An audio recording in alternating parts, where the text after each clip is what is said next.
eu tenho certeza, eu repito, desculpa falar, mas pessoas inteligentes que estão assistindo isso aqui, de todas as religiões, entendem o que eu estou falando, que isso não é uma fuga, mas é simplesmente quase um absurdo você tentar dar uma interpretação entre infinitas sobre a mesma palavra, quando já fizeram isso durante 5.000 anos. Bom, vamos lá. Comentários de vocês. Vou fazer um breve comentário, e é muito interessante essa colocação dos rabinos, dizendo que eles não devem interpretar, ver as palavras, investigar, porque isso foi feito antes. Mas isso, na realidade, é fruto da ideia de que o cristianismo é, conforme eu já havia dito, uma visão de mundo ortodoxa. A nossa ortodoxia exige que nós interpretemos, que nós investiguemos, que nós vejamos a palavra no original, vejamos os comentários. Mas isso eu não concordo com ele, tá? Eu não falo em rabinos, porque eu também sou um estudioso da palavra, de querer entender cada palavra da Torá. Tá, então, veja bem, então mais uma vez, né, então o senhor está conosco, então. É óbvio, para nós o judeu tem que entender cada palavra. Sim, mas não é você que decide, você pega de outros rabinos que falaram antes de você, certo? E eles acham que eles podem, isso que eu quis dizer. Então o rabino Mirra acha que tem que ler e interpretar, o rabino Dudu diz que é infantilidade. Não, eu acho que é infantilidade achar que alguém da nossa geração ele tem essa capacidade de ser melhor do que rabinos que sabiam tudo isso antes da era da internet. Então, mas a questão é só a geração. As gerações antes era melhor que a gente. Não, já fizeram, você pode pegar dele. Não, sim, então eles puderam fazer, mas a gente não pode. Também, sem ter a ignorância sobre o que foi falado até agora. Se você sabe tudo. E eles não erram. Não, eles erram, mas se você souber tudo que foi falado até agora, então você pode comentar sobre. Você também sabe isso, essa tradução do Talmud. O rabino do Talmud. Seria bom chegar a uma coisa. Vamos chegar. O rabino do Talmud só poderia falar interpretações se ele conhecer o Rashi. Ou ele pode falar uma interpretação sem saber o Rashi. Não responde? Não, senão ele vai achar. O rabino fala, tem que ter procedência, tem que vir de alguém que veio antes que ele. Só que o que a gente está fazendo aqui é um debate teológico, onde a gente. O que eu quero aqui é dizer que para os pastores que eles interpretam partes da nossa Bíblia de uma forma errada porque não leem no original. Isso. É óbvio que veio já antes pessoas que falaram. Ramban já teve esse. Mas, Mir, dois pontos, né? Dois pontos importantes aí. Mais do que dois, sobre o que vocês falaram. Primeiro, eu vou conceder agora a aceitação de que vocês acham que devem interpretar. Eu concordo. Então tá certo. Eu concordo também. O Dudu cedeu um pouquinho para o lado do Mirra e nós chegamos a um ponto único. Maravilha quanto a isso. Ótimo. Nós também achamos isso. Só que nós investigamos a fundo porque somos uma ortodoxia. Então, e outro ponto é, Mirra, nós respeitosamente discordamos de uma perspectiva judaica de dizer que nós não devemos entrar no texto judaico, porque esse texto para nós é cristão. O Antigo Testamento é um texto cristão. Para nós não é um texto que a gente pegou emprestado, um texto que não cabe a nós, a mesma Vocês têm lugar de fala. Vocês têm lugar de fala. A mesma sensação de pertencimento que o judeu tem em relação ao Antigo Testamento, saiba que o cristão também tem. O Deus revelado no Antigo Testamento é o nosso Deus.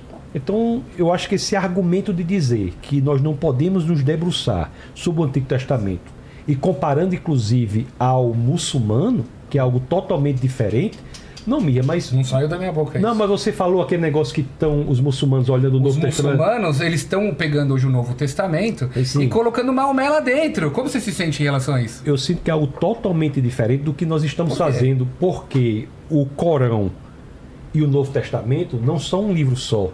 Para nós, o Novo Testamento e o Antigo Testamento são um livro só. Não é, mas aí eu vou te trazer textos que contradizem o Novo Testamento ao Velho. Então não pode estar junto. Mas isso aí é sua opinião. Não, mas a gente pode debater isso, então. Não, é isso que nós estamos fazendo. É exatamente esse é o cerne do debate. Teologia cristã e escrituras judaicas.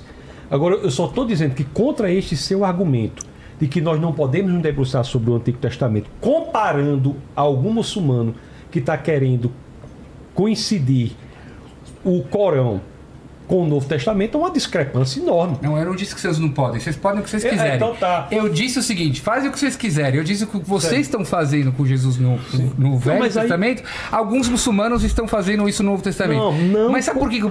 Mira, a Torá não é cristã porque o Novo Testamento não bate com o Velho. Bate perfeitamente. Então a gente vai debater isso, se o Vilela me permitir. O Antigo Testamento só pode ser interpretado corretamente, ilustre Rabino Mirra, pelas lentes hermenêuticas que são Jesus Cristo. Essa é a nossa perspectiva. Então a gente pode debater isso com a sua permissão? É isso que a gente sabe. Bom, deixa eu... faltou a minha... Porque veio a pergunta lá do Não, mas do ouvinte. É que esse é só comentário. Agora então, tem a resposta de vocês. Vocês vão ter 6 minutos e 31 foi o tempo deles para a resposta da pergunta do chat. Aí vocês podem falar. Que é a mesma pergunta que foi feita. Não. Agora a outra pergunta. Então, também. Que é pergunta para um e comentário do outro. Ok. Vamos lá. O Cleubert Lima, ele fala assim: como Jesus pode ser o Messias se ele não é filho biológico de um homem da tribo de Judá? Eu posso responder isso aí? Claro. Olha, existem 2 genealogias na Bíblia. Uma sobre José e outra sobre Maria, Mateus e Lucas. Lucas é sobre Maria e Mateus é sobre José. Agora, é interessante que quem alega isso está dizendo que Jesus nasceu mesmo miraculosamente do próprio Deus, do Espírito de Deus. Se não é de José, é miraculoso do Espírito de Deus. E outra coisa é o seguinte: Deus, o Espírito de Deus, que fez com que Maria concebesse em seu ventre o Deus encarnado. Agora, a parte cromossômica que todo ser humano tem, que é metade da mulher e metade do pai, não é de Deus.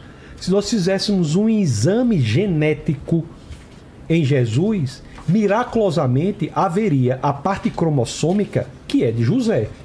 E se alguém não concorda ou não gosta dessa explicação, basta dizer, Mirra, que José é pai adotivo de Jesus e isso dá a ele a passagem das tribos.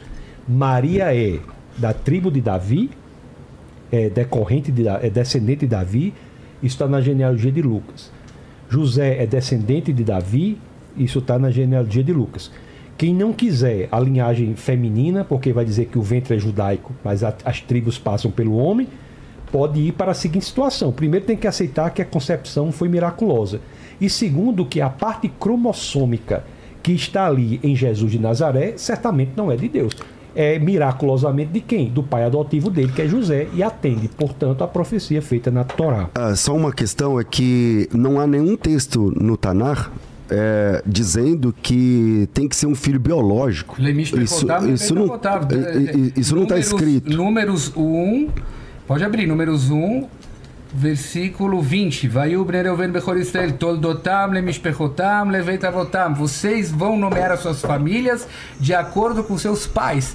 Não, Jesus não tinha nada de cromossomo. Estava na minha resposta. Então vamos lá. Nós não temos um texto que o Messias tinha de ser filho biológico de Davi. Exatamente, biológico.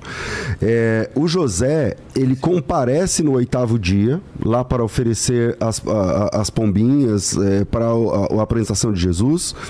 E logo ele era o pai legal de Jesus, né? Ele é o pai legal de Jesus. Jesus é conhecido como o carpinteiro filho de José, né? Então, quando uma criança era adotada, por exemplo, ele pertence à tribo do pai. Então, Jesus Cristo é descendente da tribo de Levi por conta dessas 2 questões que foram colocadas aqui. Não é assim, Mirra? Claro. Respeitosamente? Claro. Quando a criança é adotada, ela tem os mesmos direitos legais do pai. Mas ela não vai pertencer nunca à tribo do pai. Sim. Uma criança adotada no judaísmo pode até ser, ele vai ser seu pai. De mãe, sim. Mas ele não vai pertencer à tribo do pai. Mas o ventre é judaico, meu querido. E ele continua sendo judeu. Sim. Mas a tribo ele não vai pertencer. Pertence, sim. Não pertence, óbvio que não. É Torá. A Torá eu não vou nem entrar na Torá oral, porque vocês não acreditam na Torá oral, mas a Torá fala pai. As tribos passam aqui, na hora que Deus está nomeando aqui as tribos em números, está falando as tribos, as tribos são passadas de pai para filho. Isso, se eu pai adoto para filho, eu sou levita, sou sacerdote. Pai para filho. Ele continua sendo pai para e filho. Eu adoto o filho, pai... esse filho não vai ser de nenhuma tribo. Não, meu querido, veja bem, pai para filho, ó, pai adotivo. É pai. Pai para filho. Eu não estou dizendo que o adotivo é pai. Ele pode ser pai no sentido que ele vai sustentar o filho, que ele vai cuidar do filho, ele vai responder para os problemas do filho, mas ele não vai passar a tribo dele para o filho dele. Não é o que está na Tanar. Aqui. Tá não, tem pai para filho. Lemish perrotam, lebeita votam. Está escrito aqui. Você queria que tivesse como pai, inclusive, adotivo? É assim? Você queria que tivesse essa observação? Tivesse um parágrafo? Eu não preciso. O judaísmo aceita a adoção. Então, só que a parte o judaísmo aceita a adoção. Aceita. É isso que nós precisamos. Portanto, nós temos o mesmo direito legal do pai para o filho, passado aí, e a satisfação da Tanar. E para quem ainda é mais exigente, nós temos ainda a genealogia de Maria no Evangelho de Lucas, que deixa claro que o ventre é judaico. Então perfeito. Nenhum judeu vai discutir que Jesus é judeu, ele é filho de um ventre judaico. É o judeu mais O que puro. Jesus vai dizer, os judeus vão dizer que Jesus não é da tribo de Davi, porque se ele é de não, Deus... Pela Taná, Mirra. Ele não Taná diz pai para filho. E Deus não tem tribo. José Deus não era pai de Jesus, não? Quem? José. O carpinteiro? Sim, não era pai de Jesus, não, na sua opinião? Na minha opinião, ele era pai de Jesus. Então, e não nasceu do Espírito Santo. Satisfez a Taná. E não nasceu do Espírito Santo. Então satisfez a Taná. Ok. Então satisfez a Taná. Se sua opinião, ele era o pai... Mirra! Na minha opinião, ele era o pai biológico. Então satisfez a Taná. E eu não sei se esse Yosef era judeu, porque a genealogia desse Yosef não é muito clara também. Né? No nosso Talmud, pelo menos eu sei que vocês não acreditam, o Yosef era um romano.